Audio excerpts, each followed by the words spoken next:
This is Ravi Jha. I am the practicing advocate in Allahabad High Court as well as the founder of विधि शास्त्र।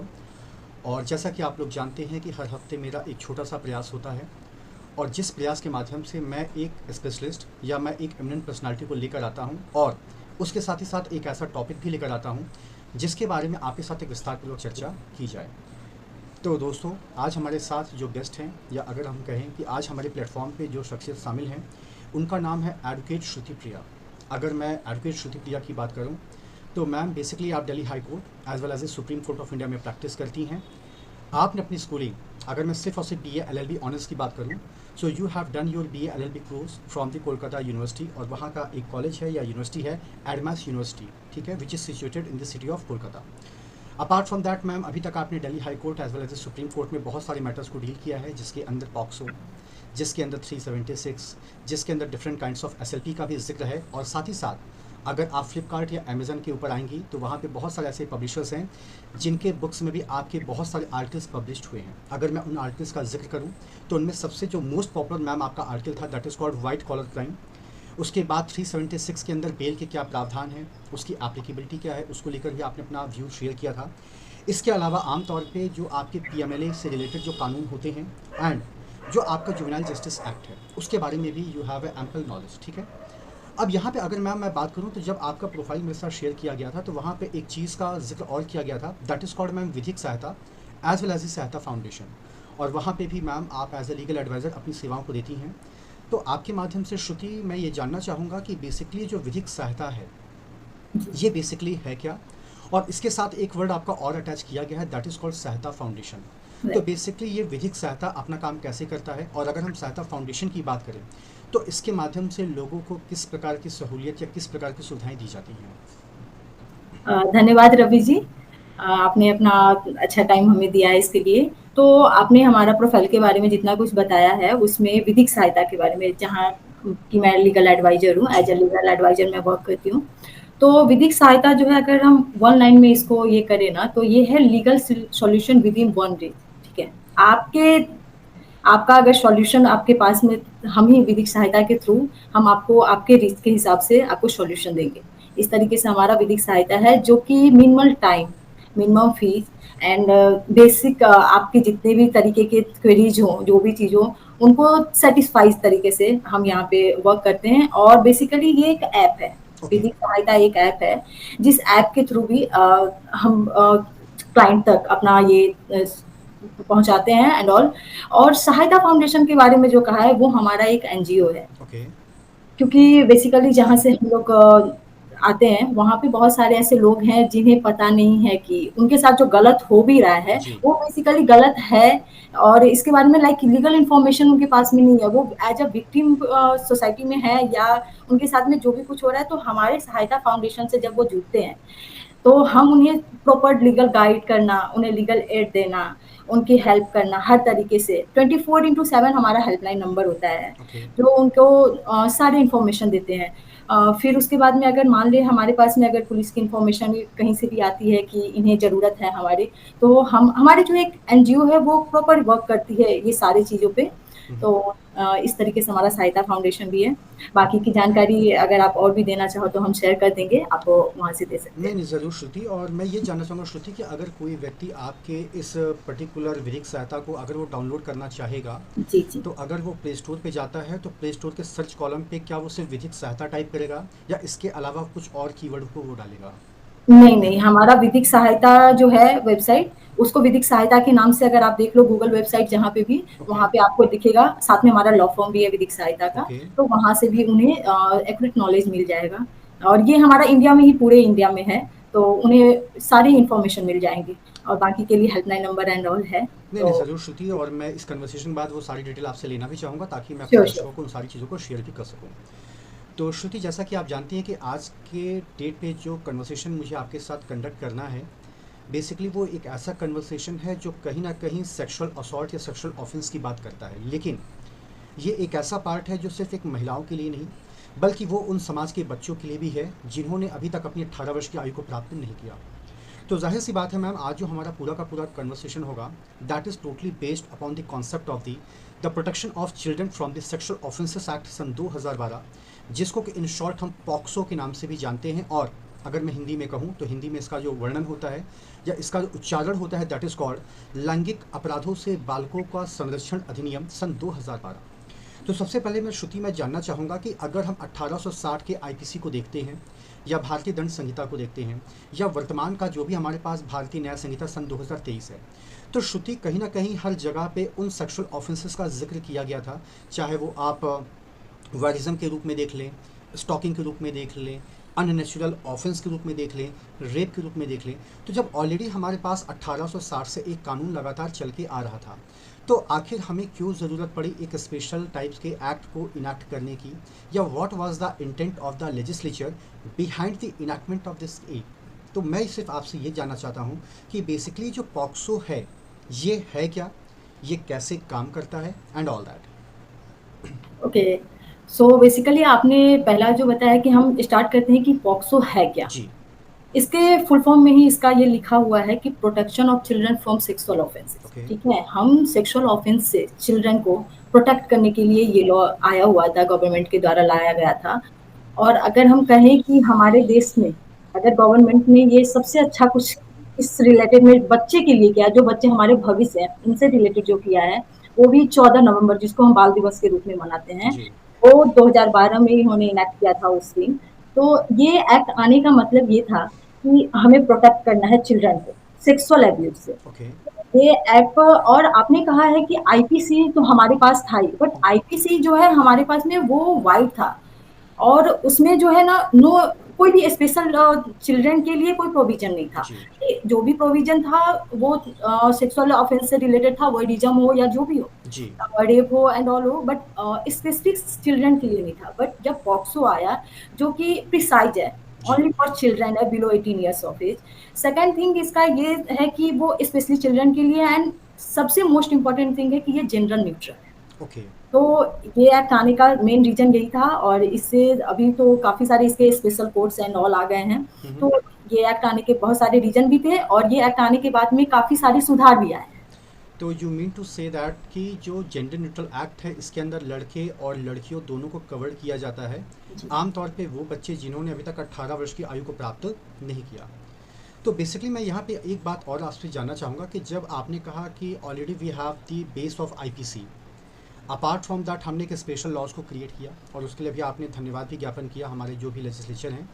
तो मैं जानना चाहूँगा कि इस एक्ट के अंदर वो कौन कौन से अपराध हैं या वो कौन कौन से ऑफेंसेस हैं जिनको इसके अंदर शामिल किया गया है। अगर हम देखें तो यहाँ पे 3 टाइप्स ऑफ क्राइम्स को या ऑफेंस को कवर किया गया है। फर्स्ट तो है सेक्सुअल असॉल्ट, ओके, सेकंड चीज है कि सेक्सुअल हरासमेंट है, एंड थर्ड चीज इज पोर्नोग्राफी। ओके। ये 3 टाइप इसके अंदर में कवर किया गया है। तो श्रुति, अगर मैं आपसे ये कहूँ कि what is the difference between the sexual assault, sexual harassment and the pornography, तो आप इसको कैसे डिस्क्राइब करेंगी? फर्स्ट अगर हम सेक्सुअल असॉल्ट और सेक्सुअल हरासमेंट में देखते हैं, बस उसमें हम यही देखते हैं कि सेक्सुअल असॉल्ट के अंदर में फिजिकल एलिमेंट ओके, जो कि शामिल है, एंड सेक्सुअल हरासमेंट में ये हरास किया जाता है, बट इसमें फिजिकल इंटीमेट शामिल नहीं होता है। ओके, बस ये इतने ही डिफरेंस है। बाकी सेक्सुअली असॉल्ट में अब ये है कि बॉडी का टच एंड ऑल ये होता है, और हरासमेंट में आप उन्हें हरास कर रहे हो, बच्चे को इस तरीके से हरास कर रहे हो, सेक्सुअली हरास कर रहे हो। ओके, और पोर्नोग्राफी के अंदर में आप जब देखते हो कि बच्चे को अपने फायदे के लिए उनको उस तरीके से पोर्नोग्राफी में उनको यूज किया जा रहा है। तो ये तीनों चीज के बारे में ये एक्ट बात करता है। और सेक्सुअल असॉल्ट के अंदर में और भी इसके डिफरेंस है, इस तरीके से बताए गए हैं कि पेनिट्रेटिव के बारे में कि किस तरीके से पेनिट्रेटिव सेक्सुअल असॉल्ट होता है, एग्रीवेटेड पेनिट्रेटिव असॉल्ट क्या होता है, ये सारा ही इसके अंदर में डिफाइन किया गया हुआ है। और में इसके जो भी पनिशमेंट एंड ऑल है वो भी काफी ज्यादा हैं, क्योंकि ये एक तरीके का असॉल्ट जो बच्चे के साथ में होता है, ये इसके लिए है। तो बेसिकली श्रुति, आप जो कन्वे करना चाहती हैं वो ये कन्वे करना चाहते हैं कि बेसिकली इसके अंदर 3 तरह के ऑफेंसेस को generally we deal. First is called आपका sexual assault, right. Then sexual harassment and then pornography. और जब हम सेक्सुअल असॉल्ट की बात करते हैं तो इसको भी फर्दर 2 कैटेगरीज में डिवाइड किया जाता है। एक पार्ट आपका कहलाता है पेनिट्रेटिव सेक्सुअल असॉल्ट। अगर आप इसके एग्जैक्ट परिभाषा को देखेंगी तो कहीं ना कहीं ये आपके आईपीसी के 376 से आपको मिलता जुलता हुआ देखने को मिलेगा, शायद ही लीस्ट या माइनर चेंजेस आपको देखने को मिले। और अगर हम एग्रावेटेड पेनिट्रेटिव सेक्सुअल असॉल्ट की बात करते हैं तो आमतौर पे यहाँ पे ऑफेंस कमिट करने वाला एक ऐसा व्यक्ति है जो या तो एक ऐसे पद पर बैठा है जहाँ पे हम उससे उम्मीद ही नहीं कर सकते हैं, और या तो उस केस के अंदर जो विक्टिम है वो इतनी दयनीय स्थिति में है, या वो कुछ ऐसी परिस्थितियां हैं जहाँ पे हम आपसे इस तरह के आचरण की उम्मीद भी नहीं कर सकते थे। तो आई थिंक सो जितना मैंने इसमें देखा है तो I think there is a difference between the concept of penetrative and the aggravated. दोनों के अंदर बेसिकली सेक्सुअल असॉल्ट होता है, बट एक आपका नॉर्मलाइज है लेकिन दूसरा वो है जो बेसिकली अनएक्सपेक्टेड है। हो सकता है कि शायद बीइंग एज ए पर्सन हम आपसे वो उम्मीद ही नहीं रखते थे। हो सकता है कि being as a victim you know that very well the particular condition of that victim, despite of that आपने उसको फिर भी नहीं बख्शा या छोड़ा। और तीसरी बात है कि वो जो परिस्थितियाँ ऐसी हैं। तो श्रुति यहाँ पे ये बताइए कि आमतौर पे जब हम ऑफेंस की बात करते हैं, सपोज करिए हमने रेप की बात की, ठीक है तो वहाँ पे जो पहली लाइन लिखी जाती है वो यही लिखी जाती है कि only a man can commit the offence of rape. तो जब हम पॉक्सो की बात करते हैं तो क्या ये माना जाता है कि आमतौर पे पॉक्सो के अंदर देखिए विक्टिम तो कोई भी हो सकता है, देयर माइट भी लड़का, देयर माइट भी लड़की, बट यहाँ पे जो अक्यूज्ड होगा क्या वो हमेशा एक लड़का ही होगा या वो कोई महिला भी हो सकती है?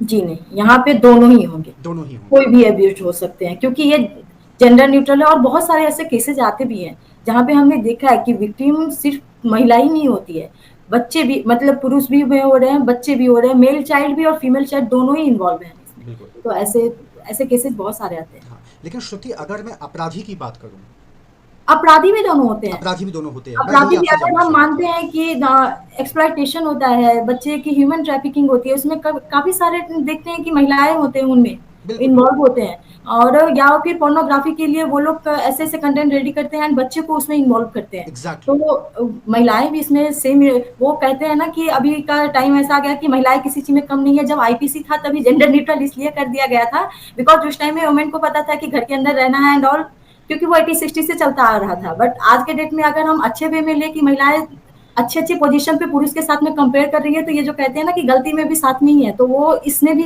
भागीदार, सेम ही भागीदारी होते हैं उनकी भी। ओके। जी। तो श्रुति ये बताइए कि जब इस कन्वर्सेशन की शुरुआत हुई तो आपने जिक्र किया कि ये एक प्रकार का स्पेशल लॉ है क्योंकि इसके स्पेशल प्रावधान है। तो I just wanted to know with the help of you and your knowledge कि आखिर वो कौन कौन सी चीज़ें हैं जो बेसिकली इस 2012 के कानून को एक स्पेशल कानून का दर्जा देती है। ओके, तो ये सबसे बड़ा चीज़ तो है कि ये बच्चे के ऊपर में है, तो इनका मेन प्रोविजन जो है, ये बच्चे के आइडेंटिटी को ओके। डिस्क्लोज़ नहीं करते हैं। ठीक है। ये नॉन डिस्क्लोजर ऑफ आइडेंटिटी है। सेकंड चीज है कि ये इन कैमरा होता है, इनके Okay. ट्रायल जो होते हैं, क्योंकि बच्चे हैं वो कैमरा में सारे कोर्ट्स के अंदर में वो इस तरीके से अपने आप को नहीं रख सकते हैं। उनके माइंड के ऊपर में सोशल साइकोलॉजिकल जितने भी माइंड पे इफेक्ट होंगे, और चाइल्ड फ्रेंडली होता है Okay. ये जो होता है। उसके बाद में साथ में इनको प्रोविजन मिला हुआ है कि रेस्ट्रिक्शन है मीडिया को रिपोर्ट एंड ऑल करने के लिए, जहाँ पे आप बच्चे को नहीं अपने रिपोर्ट के लिए फ्रेमिंग में ला सकते जी। हैं। तो इस तरीके के प्रोविजन पॉक्सो के अंदर में दिया गया हुआ है। तो शायद यही वजह है कि इसको एक स्पेशल लॉ का दर्जा दिया जाता है क्योंकि इसमें कुछ ऐसे यूनिक प्रावधान हैं जो जी। इन जनरल आपको ट्रायल कोर्ट में देखने को शायद ना मिलते हों। और यहाँ पे एक चीज़ मैं और बताना चाहूँगा कि जो आपने एक वर्ड यूज़ किया that is called in camera proceedings.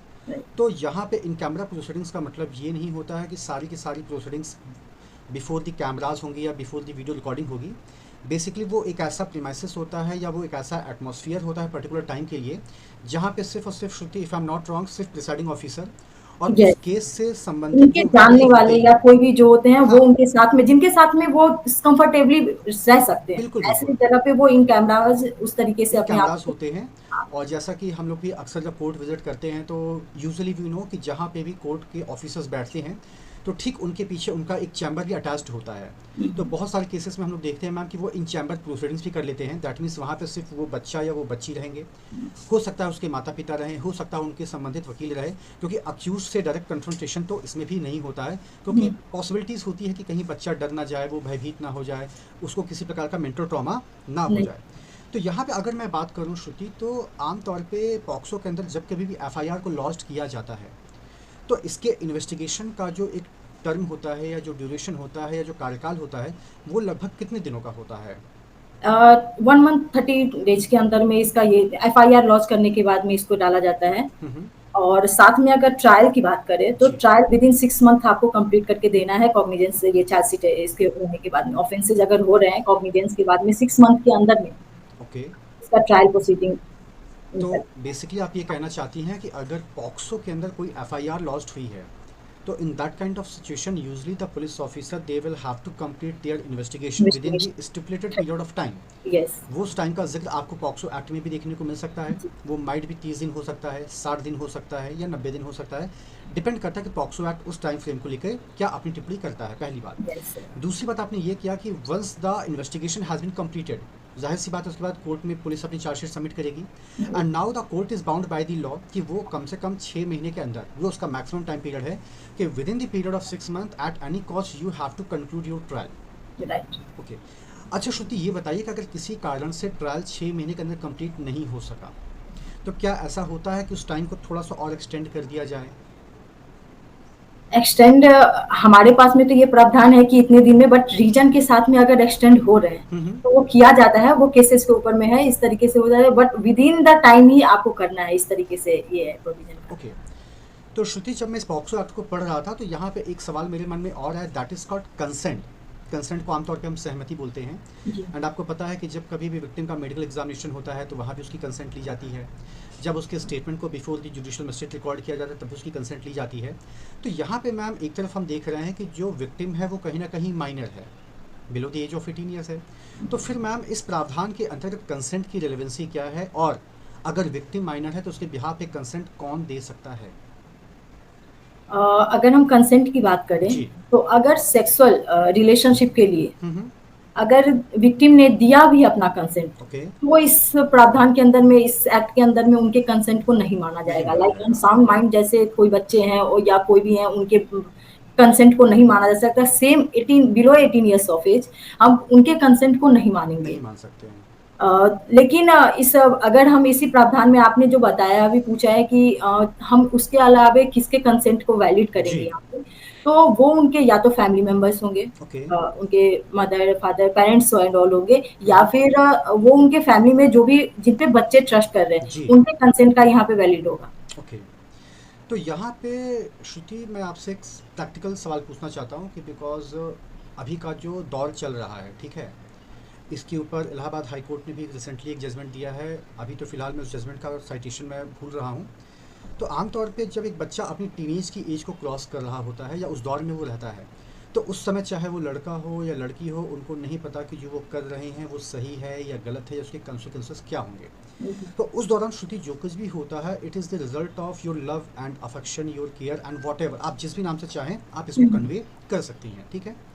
तो अब सवाल यहाँ पर ये आता है कि बहुत सारे केसेस हमने ऐसे भी देखे हैं श्रुति, जहाँ पे the father of the victim knows that very well, उसको ये बात बहुत अच्छे से पता है कि मेरी जो बिटिया है या मेरा जो बच्चा है वो एक मेजर हो चुका है, वो 18 साल की आयु को प्राप्त कर चुका है। बट डिस्पाइट ऑफ दैट हम लोग यूजुअली एफआईआर में देखते हैं कि उनकी उम्र को जानबूझ के कहीं ना कहीं 2 साल या 3 साल घटा दिया जाता है। क्यों? क्योंकि जब पॉक्सो एक्ट लग जाएगा तो जाहिर सी बात है पुलिस उस व्यक्ति को गिरफ्तार करेगी, उसको जेल भेजेगी, और अगर हम ये मान के चलते हैं कि अगर पॉक्सो लग गया है तो कम से कम 5 से 6 महीने तक तो उसको जेल के बाहर नहीं आना है। तो इसको लेकर आपका क्या व्यू है कि आमतौर पे बहुत सारे केसेस में हमने देखा है कि कहीं ना कहीं विक्टिम की एज को कंसील किया जाता है या उसको छुपा लिया जाता है, तो इसको आप कैसे जस्टिफाई करती हैं? अगर हम बात करते हैं कि इस तरीके से एज को छुपा दिया जाता है, जो आजकल आमतौर पे चलता आ रहा है, जी। ऐसे केसेस में क्या होते हैं कि जब ये केसेस आते हैं सामने में, हम्म। आपने देखा होगा अभी रिसेंटली एक जजमेंट आया था सुप्रीम कोर्ट का, हम्म। जहाँ पे लड़की आई थिंक 10th क्लास में पढ़ रही थी और लड़के 25 इयर्स एज था, जी। जहाँ पे उन्होंने, लड़की ने खुद शादी भी किया है उनके पेरेंट्स के इस तरीके से पॉक्सो के अंदर में डालने के बाद में, जिसमें सुप्रीम कोर्ट ने गाइडलाइन दिया है जी। कि, और उस वहाँ पे उनको पॉक्सो के अंदर से अक्यूज करना पड़ा है क्योंकि उन्होंने शादी कर लिया, उनके बच्चे भी हो गए हैं हम्म। इस वजह से। तो ऐसे केसेस जो होते हैं जिसमें कि कंसेंट इनका देखना होता है कि बच्चे जो हैं वो तो है माइंडली, तो वो उस तरीके से हो चुके हैं, वो टीनेजर नहीं है, मतलब ऊपर हो चुके हैं 18 से ऊपर, जी। बट ऐसे में तो ऐसे में उनके कंसेंट को देखा जाता है और इस तरीके से जजमेंट्स उनके पास में पास होते हैं। ओके। तो श्रुति, अगर हम पॉक्सो की बात करते हैं, ठीक है, तो आमतौर पे मैंने खुद अपनी लाइफ में बहुत सारे ऐसे केसेस देखे हैं और ये बात मैं दावे से कह सकता हूँ कि शायद 95% या अगर मैं बोलूँ 100%, चाहे वो लड़का हो या लड़की हो, अगर वो अपने पूरे इंटायर लाइफ के टेन्योर को देखें तो शायद ही एक पल के लिए ही सही कहीं ना कहीं वो सेक्सुअल असॉल्ट या हरासमेंट के शिकार हुए हैं या वो विक्टिम हुए हैं। तो क्या यहाँ पे जो पेरेंट्स की जो अकाउंटेबिलिटी होती है उसको कैसे जस्टिफाई किया जाएगा, या पेरेंट्स को किस हद तक लायबल ठहराया जा सकता है? क्योंकि जब हम पॉक्सो के मैटर्स को देखते हैं तो अगर हम 20% केसेस को हटा दें तो 80% में हमें लगता है कि जो विक्टिम है और जो अक्यूज्ड है वो कहीं ना कहीं एक प्रकार के डोमेस्टिक रिलेशनशिप की परिभाषा के दायरे में आ रहे हैं। कहीं ना कहीं उनके बीच में कोई ना कोई रिलेशनशिप ज़रूर है, चाहे वो मामा का हो, चाचा का हो, फूफा का हो, भाई का हो, किसी का भी हो, एंड कहीं ना कहीं वो एक डोमेस्टिक हाउस होल्ड को भी शेयर कर रहे हैं। तो I just wanted to know कि in that kind of situations what are the accountability of their respective parents. एक माता पिता की जिम्मेदारी क्या होती है और वो जिम्मेदारी क्या होनी चाहिए आपके प्रोस्पेक्टिव से? अगर हमारे पर्सपेक्टिव से देखें, आजकल वो कहते हैं ना, भरोसा किसी पे नहीं किया जा जी। सकता। तो हम जानते नहीं है, और बहुत सारे ऐसे केसेस आते हैं जहाँ पे रिलेटिव्स ही असॉल्ट कर रहे हो, अब्यूज कर रहे हो बच्चे को। तो ऐसे में फैमिली में पेरेंट्स जो होते हैं उनको इस चीज को निगलेक्ट नहीं करना चाहिए। अगर उन्हें लग रहा है कि उनके बच्चे इस चीज के शिकार हो रहे हैं तो उन्हें रिपोर्ट करवाना चाहिए। अगर वो नहीं करते हैं तो पॉक्सो के अंदर उन्हें भी पनिशमेंट दिया गया है। ओके। और बहुत सारे उनके लिए भी ऑफेंसेस, अगर वो इस तरीके की रिपोर्ट नहीं डाल रहे हैं कि हमारे बच्चे के साथ ऐसा हो रहा है, तो उनके लिए भी पनिशमेंट बना हुआ है। तो अगर हम बात करें कि ऐसे बच्चे जिनके लिए पेरेंट्स का ये जिम्मेदारी होता है कि उन्हें एक गुड एनवायरनमेंट मिले, जी। उन्हें अच्छे से उनका सारा कुछ वो देख रहे हैं कि उनके बच्चे अब्यूज हो रहे हैं किसी भी तरीके, चाहे वो डोमेस्टिक अब्यूज हो रहे हैं या किसी भी तरीके से, तो उन्हें एक इन्वायरमेंट दे करके उन्हें उस तरीके से हटाना, ये उनकी जिम्मेदारी है, माता पिता की जिम्मेदारी है। पर श्रुति 90% केसेस में यही देखा जाता है कि जब कभी भी माता पिता को इस घटना के बारे में कोई जानकारी मिलती है तो कहीं ना कहीं वो बैकफुट पे आ जाते हैं, कहीं ना कहीं वो अपने आप को विथड्रॉ कर सोसाइटल लेते हैं। प्रेशर के बारे में, सोसाइटी के प्रेशर के, क्योंकि अगर हम इस तरीके से करते हैं तो हमारी सोसाइटी में हमारी क्या नाम रह जाएगी, इस सब वजह से वो अपने आप को या बच्चे को उस तरफ नहीं डालना चाहते। बट ऐसा करना नहीं चाहिए, क्योंकि अगर उनके बच्चे इस चीज को झेलना शुरू करेंगे तो वो आगे चल करके वो जो कहते हैं ना, मेंटली उनके माइंड पे वही इफेक्ट पड़ने वाला है। इसीलिए इस तरह के अगर कोई भी जी। अगर देखते हो कि उनके बच्चे के साथ में इस तरीके से हो रहा है, तो उन्हें इस चीज को रोकने के लिए जिस तरह का इन्वायरमेंट चाहिए वो उन्हें देना चाहिए। और तो नहीं अगर देते हैं तो उसके लिए प्रोविजन एंड ऑल है, और उन्हें भी पनिशमेंट मिलता है ओके। इससे। तो श्रुति, जब आपने पनिशमेंट का जिक्र किया, अर्थात that is called the concept of दंड का प्रावधान, तो अगर मान लीजिए पॉक्सो के अंदर अगर ड्यूरिंग द इन्वेस्टिगेशन या ड्यूरिंग द ट्रायल या after the completion of the trial अगर कोर्ट को ये पता चलता है कि ऐसी कोई भी घटना घटित हुई नहीं थी, just for the purpose of harass to the accuse person, एक झूठी या मैलिशियस कंप्लेंट को फाइल किया गया, तो क्या उसके लिए भी इस एक्ट के अंदर किसी प्रकार का प्रावधान है या नहीं? इसके लिए इंडियन पैनल कोड के अंदर में जो प्रावधान दिया गया हुआ है उसको लेते हुए कि आपने मैलिशियस इस तरीके से आपने फॉल्स कंप्लेंट किया है, तो उसके लिए लीगल एक्शन आपके खिलाफ लिया जा सकता ओके। तो श्रुति, जैसे अभी आपने थोड़ी देर पहले एक केस का जिक्र किया था, that has been decided by the honourable supreme court of India, जहाँ पे आपने ये कहा कि the victim is about the age, about the class of 10th, ठीक है, है। और उस केस के अंदर जो सो कॉल्ड अक्यूज थे वो लगभग 25 साल का एक व्यक्ति था, ठीक है। तो क्या श्रुति ऐसा भी हो सकता है कि इस पॉक्सो एक्ट के अंदर जो विक्टिम हो वो भी below the age of 18 years हो? वो तो होगी या होगा, क्योंकि जाहिर सी बात है पॉक्सो का मतलब ही है कि that person has not attain the age of the majority, that is 18 year. क्या ये प्रैक्टिकली पॉसिबल है कि जो अक्यूज्ड है, जो अपराधी है, वो भी तो माइनर हो सकता है ना? ज़रूरी तो नहीं कि वो मेजर ही हो। राइट, तो राइट। अगर वो माइनर होगा तो फिर उसके लिए क्या प्रावधान है? क्या वो आईपीसी के द्वारा गवर्न किया जाएगा या सीआरपीसी के द्वारा, या वो बेसिकली जुवेनाइल जस्टिस एक्ट के द्वारा से डील किया जाएगा? नहीं, जो बिलो द एज ऑफ 18 है, हम्म। उनके लिए हमारे जुवेनाइल जस्टिस जो केयर एंड प्रोटेक्शन 2015 लॉज है, जुवेनाइल एंड जस्टिस बोर्ड के थ्रू है, जी। उसके अंदर में इनको उसके थ्रू देखा जाएगा। बट साथ में ये भी देखा जाएगा कि ये ऑफेंस जो है किस तरीके के हैं। किस तरीके का? लाइक हिनियस नहीं है, रेप एंड ऑल नहीं है, क्योंकि अगर रेप एंड ऑल है तो 16 ईयर्स, बिलो 16 ईयर्स, उससे ऊपर है तो उनको वो क्राइम देखने के बाद में उनको एज अ एडल्ट ही उनको देखा जाएगा। बाकी और के लिए correctional home, rehabilitation centre, juvenile justice board इसके लिए मेन प्रावधान बनाई हुई है, उसके अंदर में इनको डील किया जाता है। तो श्रुति, ये बताइए कि अगर हम पॉक्सो एक्ट को एक तरफ रखते हैं और अगर हम दूसरी तरफ मीडिया को रखते हैं, चाहे वो इलेक्ट्रॉनिक मीडिया हो या प्रिंट मीडिया हो या सोशल मीडिया हो, तो आपको क्या लगता है कि what are the responsibility should be lies over the shoulder of the media? क्योंकि आमतौर पे हम ये देखते हैं कि मीडिया कुछ चीज़ों को या तो बिल्कुल छुपा देती है या कुछ चीज़ों को बहुत ही बढ़ा चढ़ा कर पेश करती है। तो क्या मीडिया पर्सन्स के लिए भी कोई ऐसी गाइडलाइंस है जिसको ध्यान में रखते हुए वो अपने फंक्शंस को डिस्चार्ज कर सकें? फर्स्ट चीज़ तो उनको चाइल्ड की डिग्निटी का रिस्पेक्ट करना पड़ेगा ओके। इस एक्ट के अंदर में। दूसरा चीज़ है उनकी आइडेंटिटी को कभी भी डिस्क्लोज़ नहीं कर डिस्क्लोज़ नहीं करना सकते हैं। होगा, ठीक है। और उनके ये जो है उनका सेंट्रलाइज ये है उनका कि एक्यूरेसी एंड फेयरनेस, जी, ये चीज़ को उनको ध्यान में रखना पड़ेगा। मीडिया जब भी इस तरीके का कोई भी रिपोर्ट बना रहा है, उसमें ना ही चाइल्ड की आइडेंटिटी को वो सामने ला सकते हैं, ना ही उनका डिग्निटी को हार्म कर सकते हैं। क्योंकि वो बच्चे हैं, उनका ये चीज़ को फ्रंट लाइट करना सही नहीं है इस जी, तरीके से, और एक्यूरेसी एंड फेयरनेस के साथ में ये डील करेंगे वो। ओके। जी, तो श्रुति, जैसे कि आपने इस बात का ज़िक्र किया कि non disclosure of the identity of the victim, yes, तो कहीं न कहीं हर वो पहचान जो किसी व्यक्ति को उस बच्चे के पास लेकर जा सकती है, उस हर चीज़ को आपको हाइड करना है, कंसील करना है। चाहे वो उस बच्चे के घर का पता हो या उस बच्चे के स्कूल का पता हो या उसके माता-पिता कहाँ पे काम करते हैं या वो किस गली मोहल्ले में रहते हैं। क्योंकि जी, ज़ाहिर-सी बात है, अगर कोई भी चीज़ हमने मीडिया में डिस्क्लोज़ कर दी, तो ज़ाहिर-सी बात है लोग कहीं न कहीं एक धागे को पकड़ के उसके घर तक पहुँच सकते हैं। तो यहाँ पे जिस non disclosure of the identity of the victim की बात हम करते हैं, इसका मतलब सिर्फ यही नहीं है कि आप उसका नाम नहीं बता सकते या उसकी फ़ोटो नहीं दिखा सकते। इसका मतलब ये है कि हर वो चीज़ जो किसी भी व्यक्ति को उसके घर तक या उसके तक लेकर जाए, आप ऐसी किसी भी चीज़ का डिस्क्लोजर बिल्कुल भी नहीं नहीं कर करेंगे। सकते। तो श्रुति, जैसा कि ऑलरेडी वी हैव नोन कि चलिए ये स्पेशल लॉ है, इसका इनैक्टमेंट सन 2012 में हुआ, एक स्पेशल लॉ है, लेकिन उसके बाद भी इसमें बहुत सारे लूप होल्स हैं। अभी भी हम देखते हैं आए दिन ऐसी घटनाएं होती हैं। आप आमतौर पे बात करती हैं कि the trial must be completed with in the period of 6 month, लेकिन बहुत सारे ऐसे केसेस हैं जहाँ पे कोई व्यक्ति एब्सकॉन्ड है, फरार है, वो गिरफ्त में आ ही नहीं रहा है, तो ट्रायल तो एक्स पार्टी आपका चल नहीं सकता है। तो आपको क्या लगता है कि इवन तो ये एक्ट एक बहुत ही शानदार एक्ट है, एक कंप्लीट एक्ट है और इसके अंदर बहुत ही एग्रावेटेड फॉर्म ऑफ पनिशमेंट भी है। अगर हम एग्रावेटेड सेक्सुअल असॉल्ट की बात करते हैं श्रुति, तो एग्रावेटेड फॉर्म ऑफ पनिशमेंट भी है, बट डिस्पाइट ऑफ दैट इसके अंदर कुछ ऐसे लूपहोल्स हैं जो आपको लगता है कि अगर मैं लेजिस्लेचर या संसद में होती तो शायद मैं इसके अंदर ये चेंजेस लाती है, यही मैं इम्प्लीमेंट करती। तो पहला चीज़ तो इसके अंदर में जो है वो है इन्वेस्टिगेशन एंड एविडेंस। ओके। वो चीज़ है जो कि जब इन्वेस्टिगेशन में हम डिलेस करते हैं या फिर एविडेंस में इलेक्ट्रॉनिक एविडेंस, जी। जिसके बहुत सारे अभी तक दिखते हैं, लैक ऑफ इंफ्रास्ट्रक्चर, ये एविडेंस इलेक्ट्रॉनिक एविडेंस की वजह से भी होता है। फिर उसके बाद में आता है अगर कि हम रिकॉर्डिंग ऑफ स्टेटमेंट देखते हैं, जी। बहुत सारे टाइम में मुकर जाते हैं हाँ, हाँ। स्टेटमेंट देने से, ये भी देखते हैं।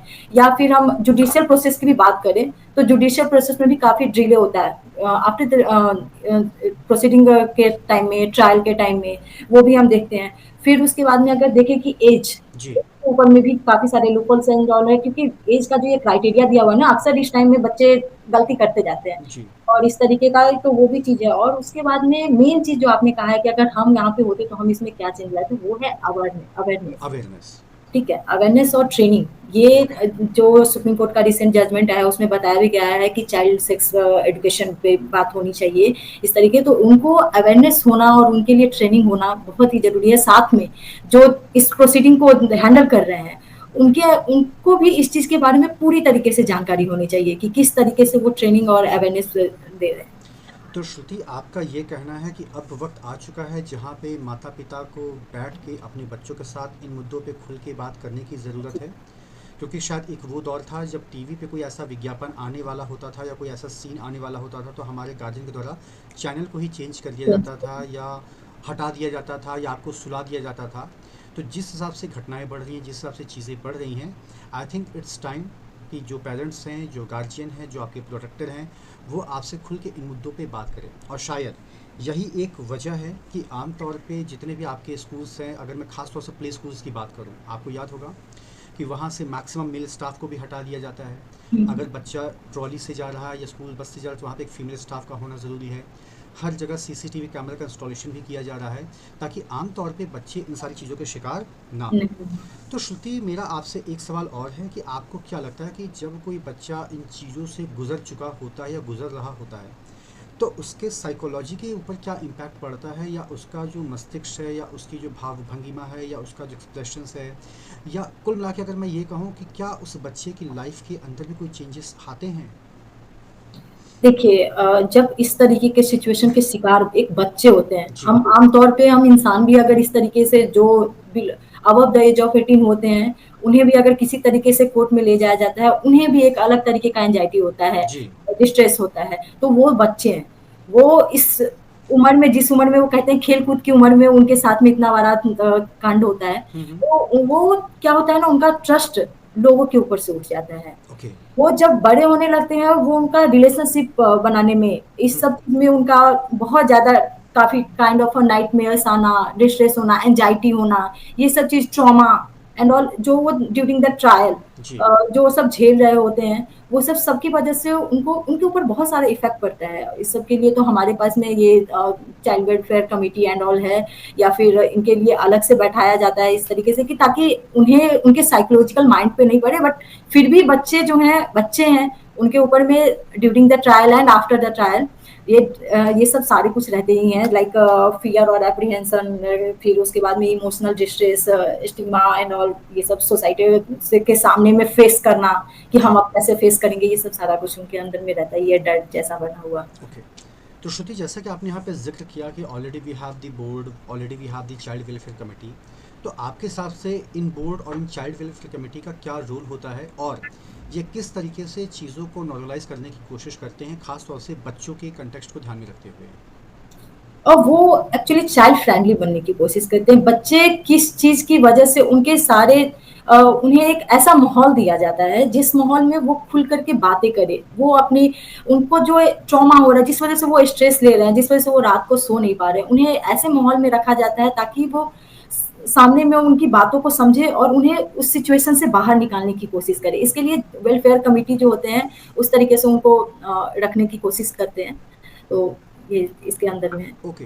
तो श्रुति, अब हम चर्चा के आखिरी पड़ाव पे हैं, तो मैं ये जानना चाहूँगा कि जो आपकी विधिक सहायता है या जो आपकी सहायता फाउंडेशंस है, आम तौर पे जब उनके पास पॉक्सो से रिलेटेड कोई मैटर आता है, तो आप उसको कैसे डील करते हैं, या क्या आपकी स्ट्रेटजी रहती है? एक्चुअली हमारे पास में ऐसे केसेज़ अभी तक इनफैक्ट काफ़ी सारे आए भी हैं। ओके। तो कुछ तो पुलिस स्टेशन के थ्रू आते हैं, लाइक जी। एफआईआर एंड ऑल होने के बाद में। तो ऐसे सिचुएशन में सबसे पहले हम बच्चे बच्चे को एक ऐसा एनवायरनमेंट देने की कोशिश करते हैं कि कुछ नहीं हुआ, सही से रहना है, ऐसे करना है। और उनके पेरेंट्स के साथ में हम देखते हैं कि किस तरीके की सिनेरियो बच्चे के साथ में जो हुआ है, कैसे ऑफेंसेस हुए जी। हैं और उसे कितने जल्दी हो सके, क्योंकि हमारे पास में फास्ट ट्रैक ट्रायल है, कोर्ट है, स्पेशल कोर्ट्स है। उसके अंदर में सबसे पहले उसको डील करना है, कैसे डील करना है, और ना कुछ और कुछ चीज़ को नहीं देगा कि सिर्फ़ बच्चे के ऊपर हम अपना वर्क स्टार्ट करना शुरू कर देते हैं, ड्राफ्टिंग एंड ऑल करके उनके ऊपर में बात करना शुरू करते हैं और इस तरीके से हम डील करते हैं। तो श्रुति, ये बताइए कि सन और 2012 में जिस ऑब्जेक्ट से इस एक्ट को इनैक्ट किया गया था, तो आपको क्या लगता है कि सन 2025 में क्या जो हमारा ऑब्जेक्ट है, क्या हम उसको अचीव कर पा रहे हैं, या अभी भी इसमें कुछ कमी है, और अगर कमी है तो उस कमी को कैसे दूर किया जा सकता है? देखिए, कमी तो बहुत सारा है, क्योंकि बहुत सारे लोग इस कमी है क्योंकि जुडिशियली अभी भी उतने सारे हमारे इस तरीके से एक्टिव नहीं हो पा रहे ओके। हैं। वो वजह ये भी है क्योंकि lot of pressure, lot of ऐसे केस आते हैं, आए दिन इतने सारे केसेस रहते हैं, लाइक सेक्सुअली अब्यूज अगर हम देखें 1 लाख केस में से 40,000 सेक्सुअली अब्यूज बच्चे उसमें जी। अब्यूज हुए रहते हैं। तो इसके वजह से भी लैक होते हैं, और दूसरा कि बहुत सारे ऐसे भी केसेस होते हैं जो केसेस में फॉल्स केसेस होते हैं। ओके।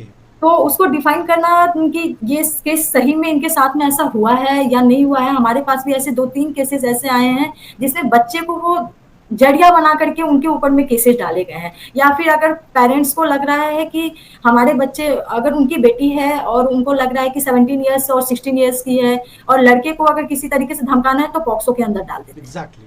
जबकि कंसेंट दोनों का होता है। ठीक है, इसके लिए प्रावधान है, बट वो साथ में रिलेशनशिप में है, और इस चीज के लिए बच्चे अगर उनके नहीं समझ रहे हैं तो ठीक है, फॉल्स स्टेटमेंट डाल करके जैसे भी, और बच्चे को धमका के इस तरीके के केसेस में सामने वाले को भी डाल देते हैं। तो इस सब चीज को देखना थोड़ा जरूरी है अभी केसेस में, और इस तरीके से हम आगे जब बढ़ रहे हैं तो ऐसे हो कि ऐसे केसेस में कोई भी, वो कहते हैं ना, justice delay justice denied denied. करके, तो हमें वो चीज देखना पड़ेगा ताकि किसी भी, कोई भी बच्चे हो या जो भी हो, वो विक्टिम ना बने। अगर वो सच में विक्टिम नहीं है तो उस चीज का शिकार नहीं हो और एग्जैक्टली। इसी का फायदा भी ना उठाए। जी।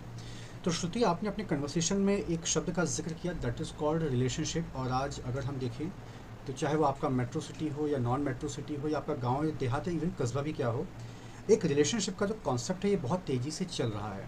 और वो रिलेशनशिप की शुरुआत कहीं ना कहीं आपके स्कूल के दौर से ही शुरुआत हो जाती है, ठीक है।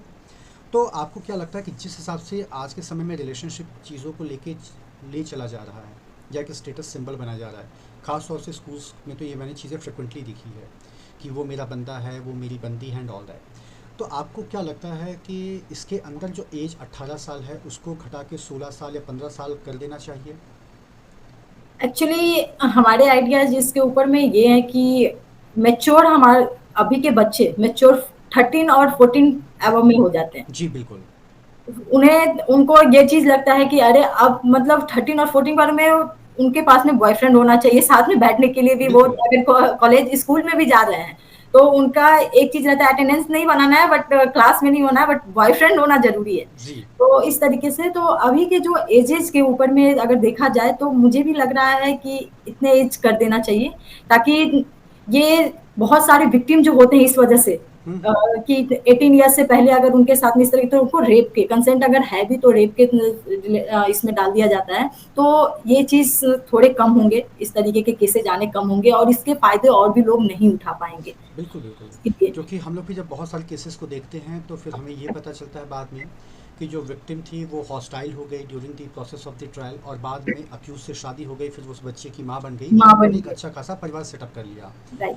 तो और सवाल फिर ये वही है कि चीज़ें डालते हैं कि हमारे हस्बैंड ने हम अपने बच्चे को लेकर के कैसे एग्जैक्टली। आगे बढ़ेंगे अगर हमारे घर में यही कमाने वाले हैं एंड ऑल ये सब सारे रीज़न डालते हैं। एग्जैक्टली। राइट, तो एक तरफ तो अगर हमें वाकई में लगता है कि जो भी एक्ट हुआ वो विदाउट ही कंसेंट हुआ है तब तो चलिए ठीक है, लेकिन जहाँ पे दोनों की ही कंसेंट है तो वहाँ पे आपने बिल्कुल सही कहा, it is very difficult to define और it is very difficult to find out कि क्या वाकई में ये एक जेन्युइन केस है जो पॉक्सो के दायरे में फॉल हो रहा है, या सिर्फ एक ये महज एक रिलेशनशिप है, एक निस्वार्थ प्रेम है, या एक आप कह सकते हैं बचपना है जिसको कि कानून की परिभाषा के दायरे में एक प्रकार के अपराध की संज्ञा दी गई, अपराध का नाम दिया गया। इसके ऊपर में हम यही सेम चीज़ कर सकते हैं कि हम उनके कंसेंट को देखते हुए ओके। उन्हें हम एक ऐसा इस तरीके से उन्हें बता सकते हैं या फिर हमने जो कहा है कि ऐसे एनवायरनमेंट देकर चाइल्ड एजुकेशन सेक्स एजुकेशन के बारे में उन्हें अवेयरनेस फैलाना, ये जी। सब सारी चीज़ उनको नॉलेज होना चाहिए कि हमारे लिए राइट एज क्या है। वो उम्र के हिसाब से बहक जाना वो वाला चीज़ नहीं होना चाहिए इस एज में। तो उस चीज़ के ऊपर में हम गाइडलाइन अगर गवर्नमेंट की तरफ से अगर इस तरीके से लेजिस्लेटिव के तरफ से अगर हो और फिर उसको उस एक्ट में डाला जाए तो वो और भी बेटर कर सकता है इस चीज़ को, इस एक्ट को। तो कुल मिलाकर श्रुति, अगर मैं to cut a long story short कहूँ तो आमतौर पे जितना ज़्यादा हम अपने बच्चों को अवेयर करेंगे, जितना ज़्यादा हम आमतौर पे चीज़ों को खुल के डिस्कस करेंगे, जी, उतने ही कम से कम केसेस हमारे समाज में, हमारे परिवार में निकल कर आएंगे। जी, इसका मतलब ये है कि अगर हमें इन ऑफेंसेस को रोकना है तो हमें अपने बच्चों को शुरू से ही एडवोकेट करने की ज़रूरत है, उनको सही और गलत के बीच में एक जी, डिफरेंस बताने की ज़रूरत है, क्योंकि बच्चा तो बच्चा होता है, चाहे वो अपनी परिवार का हो या किसी भी दूसरे परिवार का क्यों ना हो। जी, तो ठीक है श्रुति, थैंक यू सो मच, आपने अपना कीमती वक्त दिया और बहुत सारी ऐसी चीज़ें जो आपके माध्यम से हमें प्रैक्टिकल पॉइंट ऑफ व्यू से जानने का मौका मिला। और फिलहाल इस चर्चा को मैं यहीं पे समाप्त करना चाहूँगा और इस उम्मीद के साथ कि बहुत जल्द आपके साथ एक बार फिर किसी और टॉपिक को लेके हम चर्चा के रूप में ज़रूर शामिल होंगे। Thank you okay, so much Shruti, thank you. Thanks a lot.